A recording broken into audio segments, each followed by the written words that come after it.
Hello, Emily Claire McFarland. How are you doing today? Today's the 19th of April, 2019. I just want to welcome you to the Miguel Show.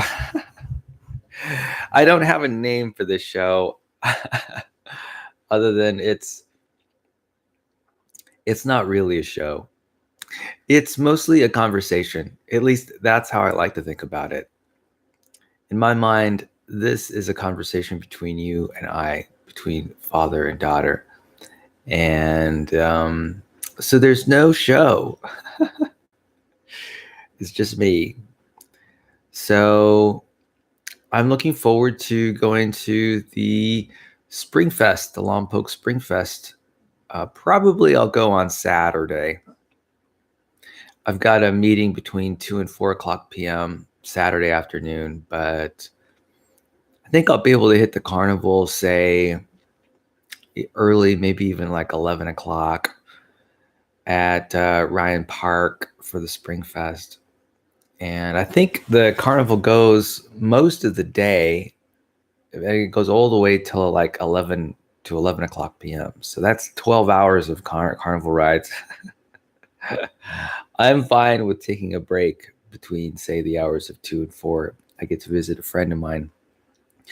We're just going to hang out and have a conversation together that afternoon. But looking forward to hitting all the carnival rides.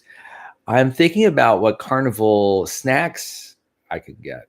I was thinking about perhaps getting some cotton candy. It's been a long time since I've eaten cotton candy. There might be other snacks that I'm interested in getting. Maybe there's some licorice out there. We'll see what kind of snacks and candy they got out there. So here's an interesting factoid. I'm kind of focused on eating a low-fat diet. So we'll see. We'll see if I can find many low-fat options. I think there might be a couple. I mean, caramel might be possibly like a caramel apple. That might be a possibility. So we'll see how things go. I think we'll see. I'll have to check the stats on caramel. So, girl, what is going on in your life? That's what I want to know. It's your spring break right now. I wonder what's going through your mind, what kind of activities you're doing, how you're having fun. I'm curious about what your mom has planned for you to keep you occupied during this spring break. I have a feeling that a big part of your break this year is just being, just relaxing and, enjoying your time, your free time. And instead of having much of your time taken up by classwork, at least you got some time to maybe do some cooking or care for your plants. Maybe you got time to read or do some drawing. Maybe you're spending some time on the internet. I'm kind of curious about what YouTube videos you're watching lately and who you're finding interesting and compelling, what ideas you're focused on. I would love to know that information. I'd be curious to know because I'd like to have a conversation about those ideas that you find interesting and fascinating, ideas that you're passionate about right now. Oh yeah, that would be wonderful if I knew about that stuff. Oh well, you know, I imagine a flower sort of unfolding in its own time, right? Every flower in the field unfolds in its own time. The buds sort of grow and open and then release pollen in its own time. Each one, like its own flower, does so perfectly timed to the season according to its own needs. And so, I recognize that that's the case.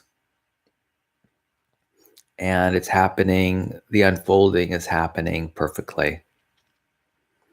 And and perfectly. And what if what is happening is absolutely perfect? I think that's a reasonable question to ask. And I believe that that probably is the case. So, anyway, let me tell you a little bit about what's going on with me. Um, so, I have been eating kale smoothies lately every day and feeling great about it. And I have a feeling that it's good for me too. Kale, I hear, has lots of micronutrients, lots of phytonutrients, lots of vitamins, lots of minerals. I hear it's fine with when it comes to like omega-3. I guess there's some fatty acid benefits. I'm not sure what they are. But I'm a big believer in kale and its benefits to it's sort of like a multivitamin. I'm beginning to think of this plant, kale, like a kind of multivitamin and a kind of multivitamin that you dose every day, right? I believe that a cup of kale is 67 grams.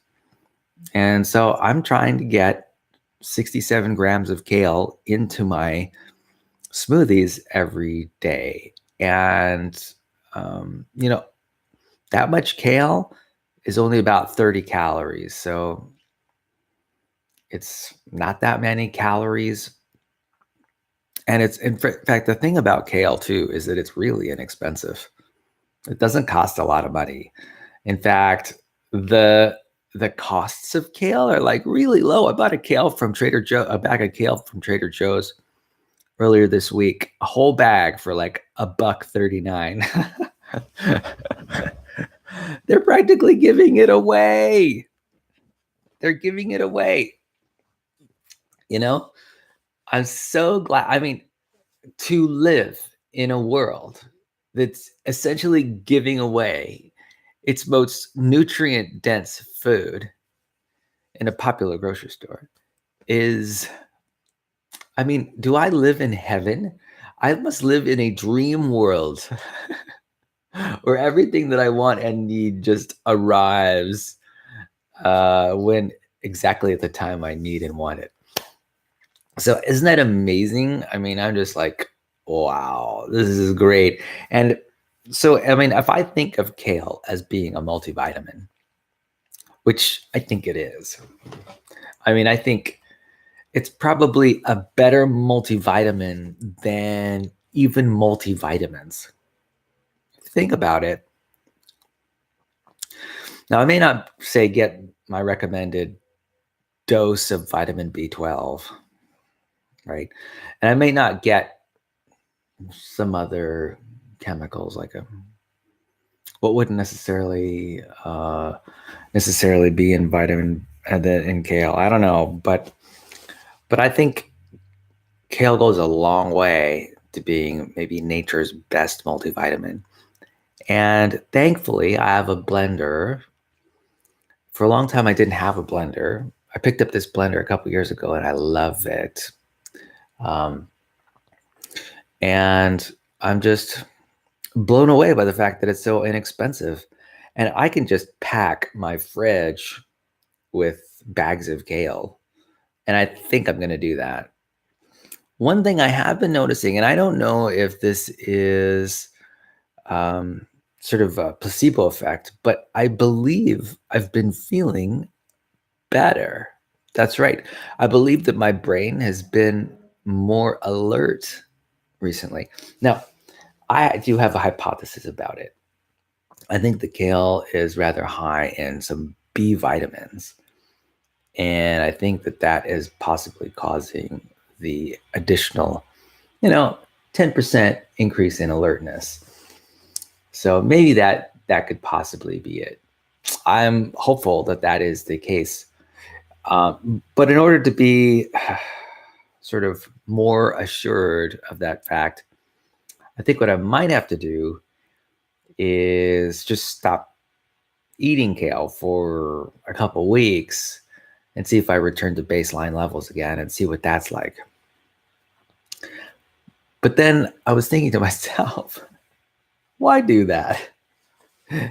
Maybe it's fine for me to labor under the misconstrual that the mis the sort of false idea that it does improve my brain and make me more alert. I mean, I probably and continue to eat this nature's multivitamin every day. I have a feeling that that's probably a better strategy. Just even if it's false, it's fine that I labor under that false idea, so long as it gets me to eat kale every day. And so I think that's what I'll do. Because you know what? It's kind of funny. When it comes to human beings, there is a heart connection to food. There's an emotional connection to food. And whether it's true or not, that the food, say, factually has all these characteristics, I can undoubtedly say that that emotional tie is really powerful. And I just have a sense that when I eat a kale smoothie, that I'm doing something good for my body, whether or not I'm actually doing anything good for my body. whether it has or does not have an effect, it makes me feel good. Here's Emily, father to daughter. Here's some advice. Oddly enough, it appears that the quality of your life is directly proportional to the quality of your emotions. And, there's something about feeling good, right? Emotionally, that's powerful. And that it has the ability to drive and motivate, and helps it helps you live life in a more fulfilling way, a more passionate way. And if the emotional side of you is taken care of, it really doesn't matter what's going on in the external world. It just doesn't matter. There's something about human beings and emotion and how it just can override external reality to some extent, at least in terms of the meaning, right? This is why people can be happy, and they love, and they might be loving, people, places, or things that harm them, and they can be happy nonetheless if they have that emotional connection. It's just something about people, right? It's about the meaning that we create, and that meaning is powerful. And this is actually, it's really great. It's a really great aspect about being a human being. But it has its pitfalls, I must admit, because there are things that people are really passionate about that sort of hurt them in the long term, in terms of their physicality, their mentality. It hurts them, and it's not good. But there are other aspects of it. There's the flip side, is that people who are really struggling, people who are, say, quadriplegics or have chronic disease, the fallout of this is that they can be happy too, despite what's going on in their external reality. So it's really, a good and happy life is really dependent on nothing more than the emotions that you're able and willing to generate about your life. I know. And the facts are just less important. I mean, that's why belief systems like religion thrive. That's why political belief systems, and economic systems thrive, despite sometimes being a problem long term, right? Even being a serious problem. it's pretty funny. That's just that one characteristic of being human. So really, it is all about the narrative. It's all about the meaning that is created. It's all about the beliefs that you feed and provide energy to. And so, I think that's part of the reason, you know, for that very reason alone, that's why it's important to be very conscious and attentive to what beliefs you're feeding, right? In fact, right now, I might ask you to consider what beliefs you're feeding on a regular basis throughout your day.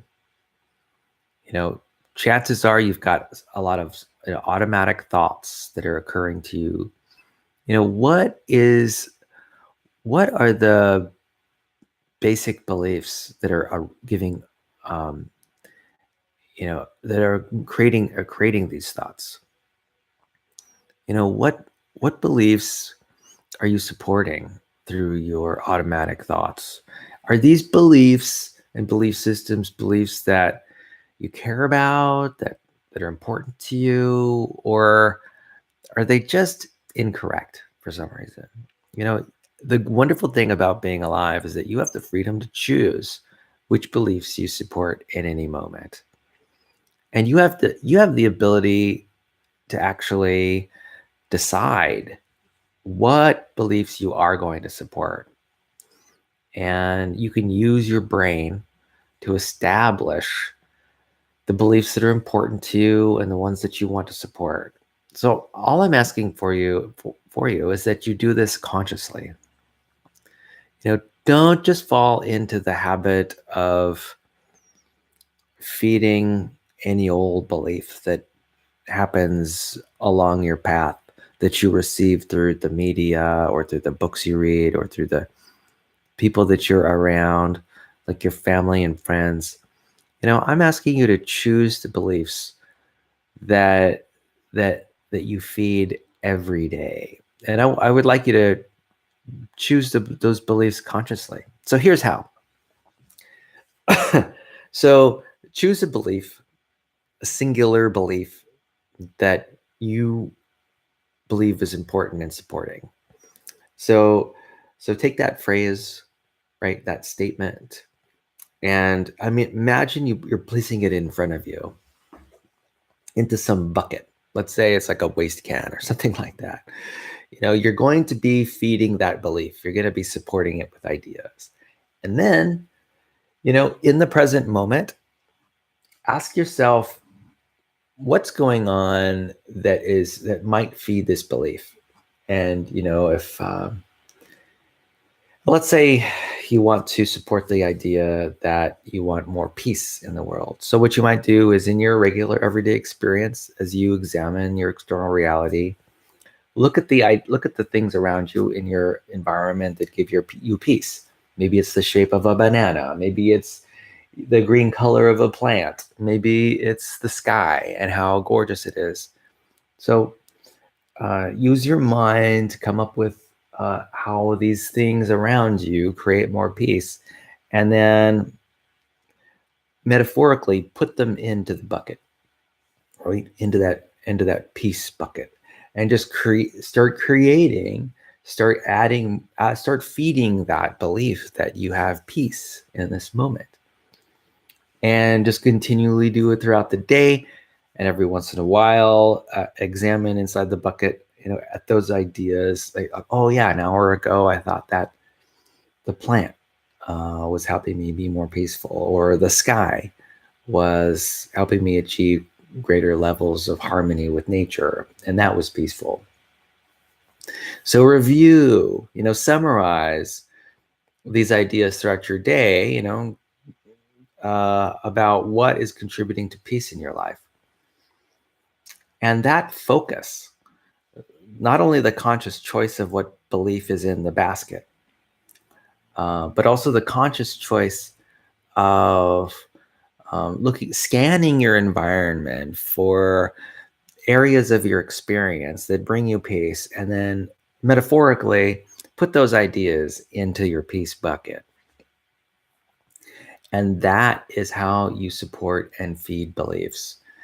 They are choices to reinforce the idea, what idea you're choosing, and then the choice to take experiences from your present moment, and even you can take ideas in your past, your recollections and memories of your history.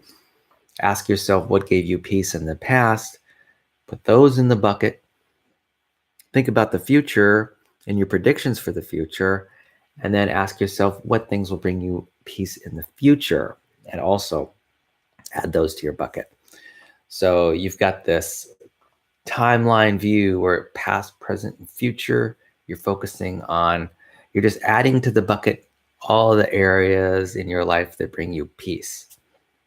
And making that a habit, that's all you can do. Essentially, that is really the pathway to building sort of a sustainable emotional life, right? It just goes down to that habit, supporting beliefs that you've chosen in your external reality, past, present, and future. You can't get more comprehensive than that for a strategy to sort of build the kind of emotional life that you want to live, right? When it comes to meaning and purpose, you can do the same thing. If you want to build meaning around a certain idea, do it consciously. Ask yourself, what is it in your life that you want to build meaning around, and then continuously support it with new ideas. So maybe you want to build a legacy, right? Maybe legacy is important to you. So what you do is you just consciously decide to do it, put it in front of you as a basket, and then continuously draw all the ideas around you, and even perform actions, right, that help support this idea that you're building a legacy for the past. And then just think about it every day. Make it a point. And that's how you build just sort of an emotionally valuable life. Yeah. It's not that hard, but I think what the thing is for human beings is that it's kind of funny. We sort of like the idea of, say, of living an unscripted life, right? And indeed, there are benefits to releasing sort of control of what's going on in your life, and that's fine. The fact is, there's not a lot about your life that you can control, and so it's completely natural to at least certainly to sort of withdraw control to some extent. But there are things that you do have control over, and I think it's worthwhile to exercise that control. I think people have this idea that if they make stuff happen, particularly when it involves their emotional life, when they do it on purpose, that somehow devalues it, that somehow it's insincere or artificial. Hey, I get it. I get that. I get that argument. And you know what? To some extent, it does make sense. But your emotional life is something that's really important. I mean, your emotional life is really, really important, and it's important to take control of it. And I must say that I have been in a situation. I've been in many situations, or I have been a poor example in some respects. That in the past I've had problems with anxiety and depression, and but these were times when I took seriously whatever ideas arose in my mind. In fact, sort of that natural arising of thoughts I thought was significant.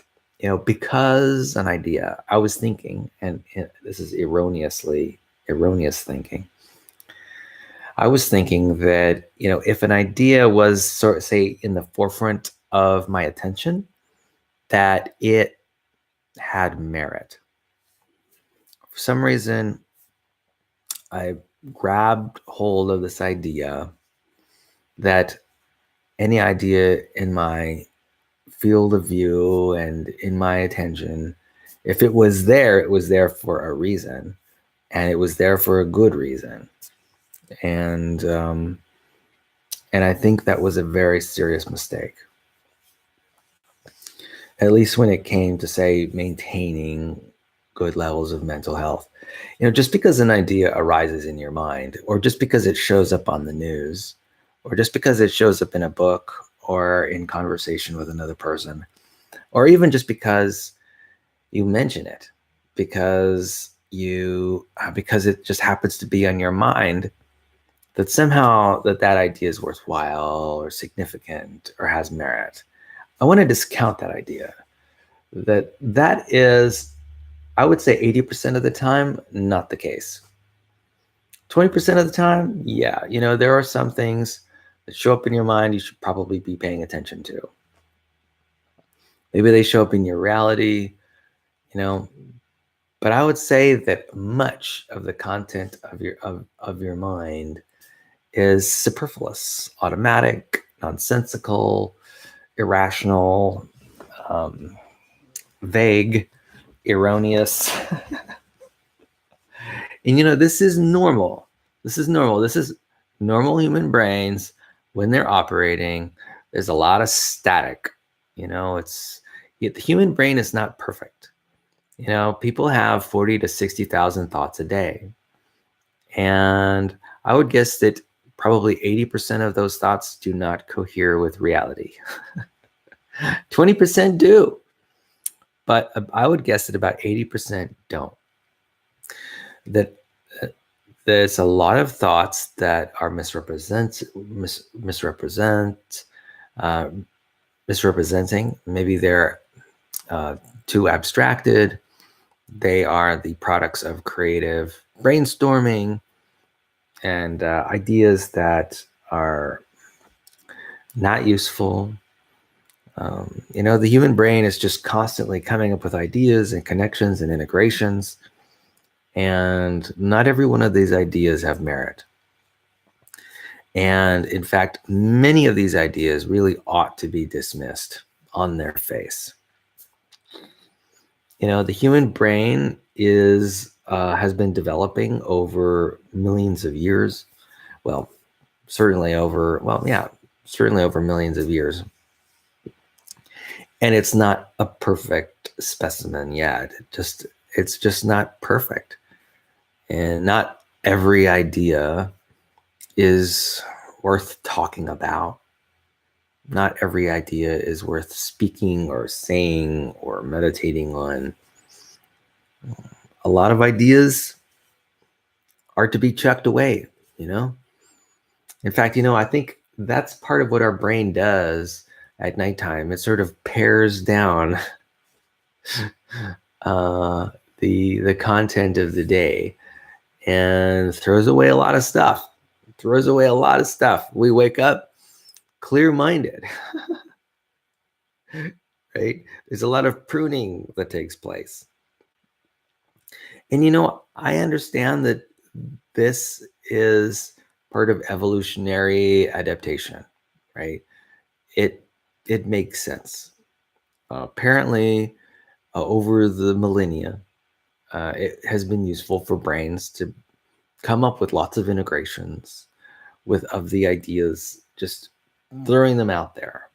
Lots of half-developed ideas, and a small subset of those half-developed ideas actually have some kind of benefit or some kind of merit. The rest can be discarded. And I just want to emphasize that that's more often than the case. And just because you're focusing an idea And because there's, say, a powerful emotion behind it, doesn't necessarily mean it's true, doesn't necessarily mean it's accurate. Even if you've had that idea often on much of the day for 10 years, it may be a mistake. It may be a mistaken idea, filled with distortions and untruths. And I think it's important to sort of recognize that even ideas that, like I mentioned, been quite a lot of investment in the past could be completely mistaken. In fact, many times is mistaken. So, I think that's a powerful lesson to learn for any person who owns a brain. And that's part of the reason why, I think it's important, just an important stance to have regarding your own thoughts is flexibility.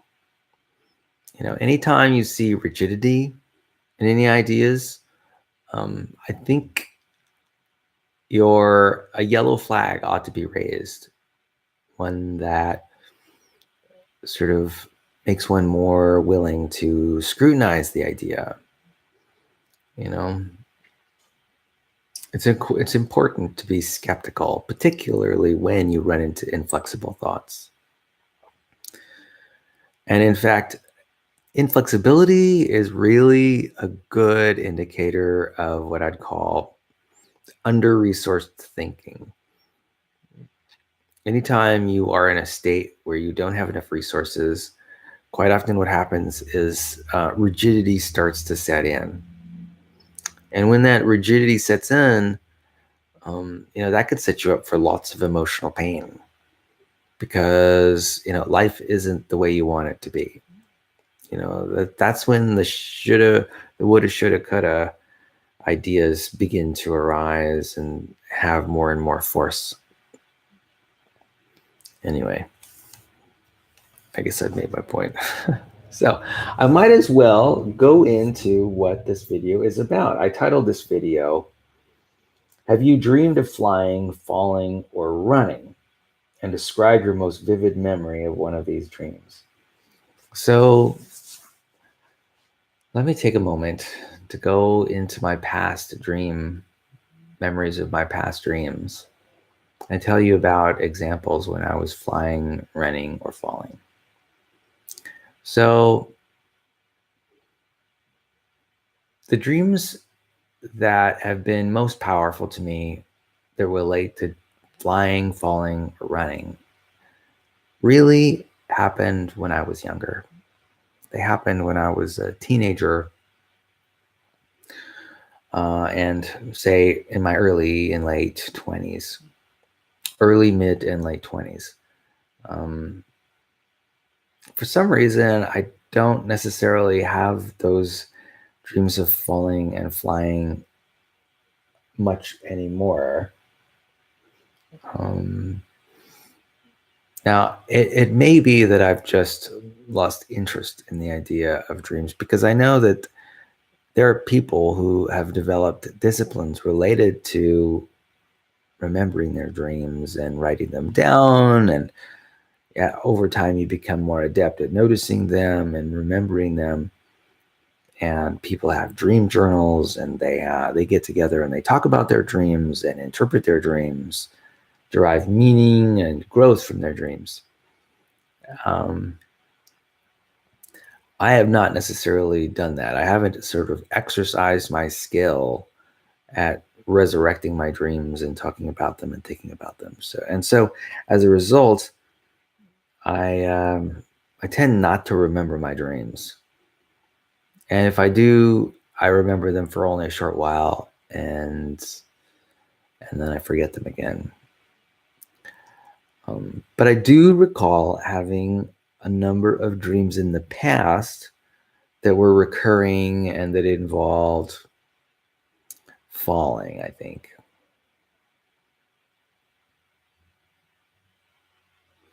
I think mostly falling. Like if I had to choose between what happens more often in my dreams, whether I'm flying or falling. Well, maybe I had more falling dreams, say.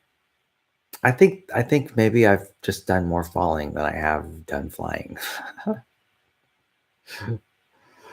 I don't know. Wait, I guess it might even depend on a few things, like because to some extent, every dream involves flying, because no matter what perspective you have, in a way, you are kind of a disembodied consciousness in a dream, and you are kind of flying anyway. So maybe with that more full recognition, I can say that I do more flying than falling. So when think about the themes of the dreams that I've had in the past, many of those themes revolve around number one, school. And school's been a part of my life for a long, long time. And I think that I've had a lot of dreams relating to school and what happens in school, what happens in classrooms, and walking around school grounds in my dreams. I think that one can say that that is a very powerful, potent theme in my dreams, walking around school grounds. And there's also another potent theme, and that potent theme is some like compartments, moving from compartment to compartment, whether it's homes or businesses, moving from place to place. That's an important component of my dreams. Sometimes I'm moving around in special areas like vacation spots or special buildings. There's some compartmentalization where I'm moving from place to place, whether there's always like a transition into another place and time. So I would guess that is also another theme. So school is one theme, and then moving from place to place in some kind of what I'd call like a maze, or just moving from room to room, building to building. And this may be, say, I might be after something, or someone might be after me, but I think more often I'm after someone. I'm looking for something, I'm searching for something. This tends to be a very common theme in my dreams.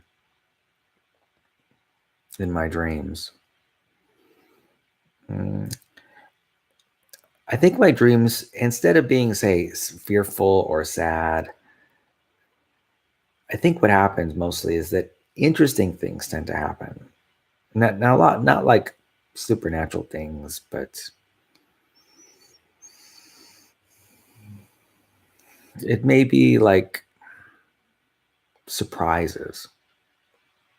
I don't know.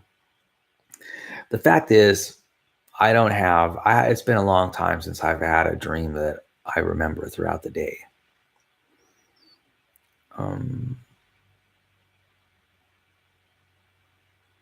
So, maybe next time I have a dream, I'll let you know about it. Maybe I'll describe it in some detail. Now, there aren't any dreams that are popping into mind right now. I think my dreams tend to be somewhat less specific. So there was one aspect of my dreams that I haven't not described yet, and that is running. Do I have dreams running? Well, I probably am always moving to some extent in my dreams. I wouldn't necessarily call what I do running. I don't think there's a lot of running in my dreams. Like I'm not running towards someone or away from something. But I think I am sort of walking. I think I'm walking a lot in my dreams. Mm-hmm. So I would guess that that's a common theme. walking, or perhaps falling. Now, one reasonable question to ask might be, Miguel, do you think there's any significant or substantial meaning to your dreams? And my answer to that is yes and no. I mean, I recognize that these dreams have meaning in the sense that they can be metaphorical, or they can give an indication of sort of how you've been feeling throughout the day or throughout the last few days. And I recognize that there can be themes that are meaningful. In fact, I can imagine that there are a lot of ideas that one can derive from their dreams that are meaningful, ones that can drive personal growth. I recognize that that's the case. I mean, I think a lot of the thoughts that happen in my mind, can be valuable. But at the same time, I also recognize that what's happening in my brain is a sort of maintenance, right? When I'm unconscious, asleep, my brain is processing my experience, and it's making decisions about what ideas to amplify, which ones to minimize. It's making ideas about what to keep and what to lose. I think it is kind of like a sorting effort that's going on. It's like a maintenance or cleaning effort in my dream. I do have a sense that, the brain is sort of doing processing. I don't know precisely what it's doing, but I have a feeling that there is some work being done that's important to my continued health. It's just, managing my thoughts, managing my neurons, helping them grow. And I guess that's mainly how I view my dreams. I view them as some sort of utility, right? Like in computer language, a utility is just like a job that happens. It's like I think of it as like a maintenance activity. So yeah, I think there are some significant issues that are hashed out at nighttime in my dreams. And I also think that this maintenance activity probably deserves to be in the background for some reason. I think the possibility is that these maintenance dreams are, they're sort of like organizing what's going on. Sort of, it's enabling the thoughts for the next day, right? Enabling the brain for the next day. There might be,